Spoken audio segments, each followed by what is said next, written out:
بسم اللہ الرحمن الرحیم۔ السلام علیکم ورحمۃ اللہ وبرکاتہ۔ دوستو، مکہ معظمہ سے ایک منزل کے فاصلے پر ایک کنواں ہے جس کو حدیبیہ کہتے ہیں۔ گاؤں بھی اسی کنویں کے نام سے مشہور ہو گیا چونکہ معاہدہ صلح یہی لکھا گیا، اسی لیے اس واقعے کو صلح حدیبیہ کہتے ہیں۔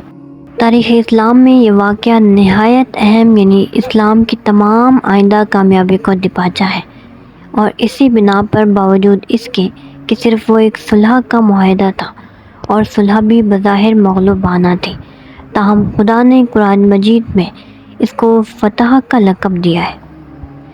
کعبہ اسلام کا اصلی مرکز تھا۔ اسلام کی بنیاد حضرت ابراہیم علیہ السلام نے قائم کی تھی، اور یہ لقب اسلام بھی ان کی ہی ایجاد ہے۔ سورۃ الحج کی آیت مبارکہ ہے کہ ابراہیم علیہ السلام ہی ہے جس نے تمہارا نام مسلمان رکھا۔ رسول صلی اللہ علیہ وآلہ وسلم کو جو شریعت ملی وہ کوئی نئی شریعت نہ تھی بلکہ وہی ابراہیمی شریعت تھی۔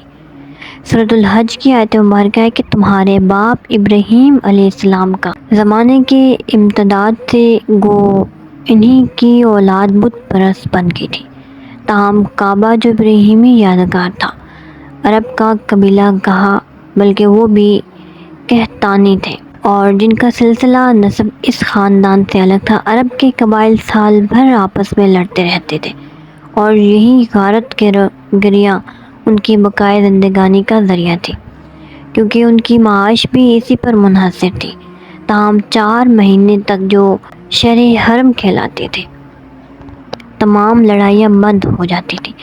قبائل عرب دور دور سے سفر کر کے آتے اور اس قبلہ گاہ عام میں عبادت اور عقیدت کی رسوم بجا لاتے تھے۔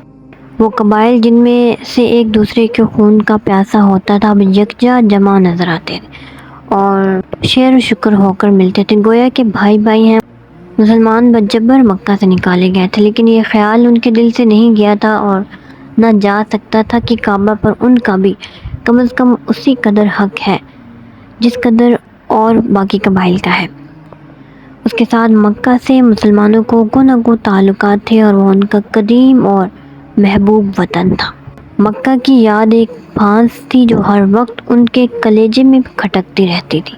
حضرت بلال رضی اللہ تعالیٰ عنہ مکہ میں اس قدر ستائے گئے تھے، تاہم ان کو جب مکہ یاد آتا تو روتے تھے اور پکار کر یہ اشعار پڑھتے تھے: کیا پھر کبھی وہ دن آ سکتا ہے کہ میں مکہ کی وادی میں ایک رات بسر کروں اور میرے پاس اصغر اور جلیل ہو، اور کیا وہ دن بھی ہوگا کہ میں مجنتا کے چشموں پر اتروں اور شمع و طفیل مجھ کو دکھائی دے۔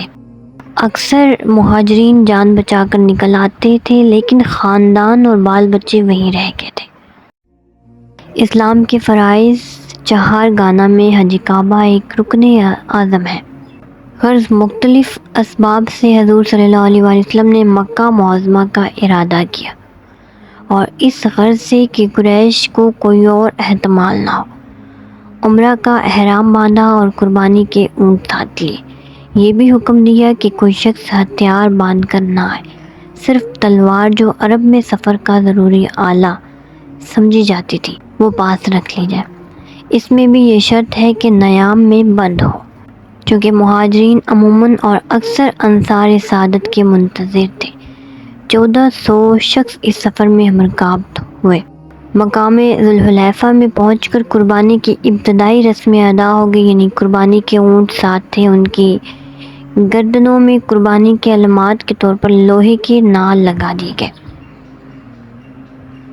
احتیاط کے لیے قبلہ غزات کا ایک شخص جس کے اسلام لانے کا حال قریش کو معلوم نہ تھا پہلے بھیج دیا گیا، قریش کے ارادے کی خبر لائے۔ جب قافلہ عصفان کے قریب پہنچا تو اس نے آ کر خبر دی کہ قریش نے تمام قبائل آبیش کو یکجا کر کے کہہ دیا ہے کہ محمد صلی اللہ علیہ وآلہ وسلم مکہ میں کبھی نہیں آ سکتے۔ غرض قریش نے بڑے زور و شور سے مقابلے کی تیاری کی، قبائل متحدہ کے پاس پیغام بھیجا، وہ جمعیت عظیم لے کر آئے۔ مکہ سے باہر بلدہ ایک مقام پر فوجیں فراہم ہوئی۔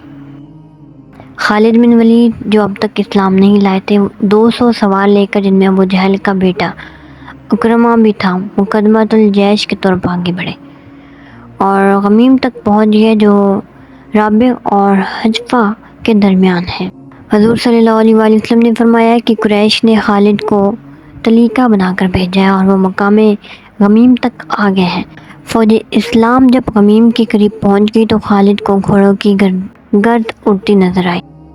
وہ گھوڑا اڑاتے ہوئے گئے اور قریش کو خبر کی کہ لشکر اسلام غمیم تک آ گیا ہے۔ حضور صلی اللہ علیہ وآلہ وسلم آگے بڑھے اور حدیبیہ میں پہنچ کر قیام کیا۔